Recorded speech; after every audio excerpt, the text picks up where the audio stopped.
Bisa dijelaskan aja, langsung dijelaskan. Jadi berdirinya tahun berapa? Tanya dulu. Pelaksananya lah. Tanya. Oke, siap.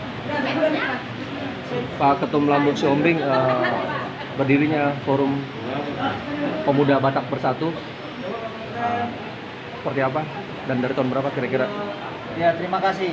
Pemuda Batak Bersatu awalnya berdiri di Bekasi Timur itu kisaran 2017, tapi dengan nama-nama yang sudah berganti-ganti. Di awal berdirinya itu kita buat namanya Satai Sapa Tahunan. Itu bentuknya seperti perkumpulan atau komunitas kecil.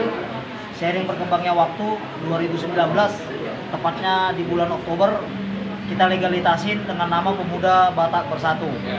Jadi perkumpulan Pemuda Batak Bersatu ini adalah organisasi nasional, di mana kita saat ini sudah berada di 19 provinsi, 437 tingkat kecamatan dan 108 tingkat kota kabupaten.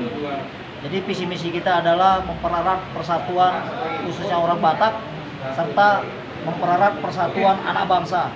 Terutama kita melakukan kegiatan-kegiatan kita, yaitu kegiatan-kegiatan sosial yang mungkin nanti bisa dilihat beberapa kegiatan kita yang begitu banyak membantu saudara-saudara kita yang sedang dalam kesulitan, baik itu orang Batak maupun di luar orang Batak. Baru-baru ini kita melakukan aksi, yaitu memulangkan 2 jenazah dari Penang, di mana almarhum dan almarhumah adalah TKW ilegal. Jadi keluarga punya kesulitan pada saat itu untuk memulangkan ke Sumatera Utara.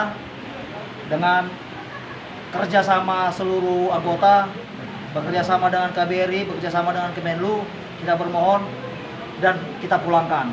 Jadi Pemuda Batak Bersatu adalah organisasi yang bersinergi dengan pemerintah, yang bersinergi dengan seluruh masyarakat, bersinergi dengan seluruh organisasi yang ada sebelumnya. Ya, harapannya dengan adanya penyerahan SK seperti apa? TBC ini seperti apa?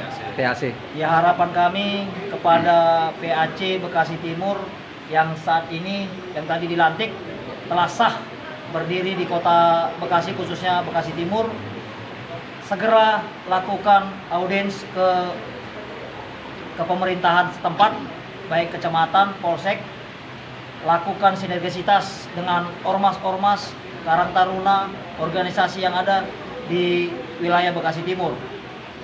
Oke, terima kasih.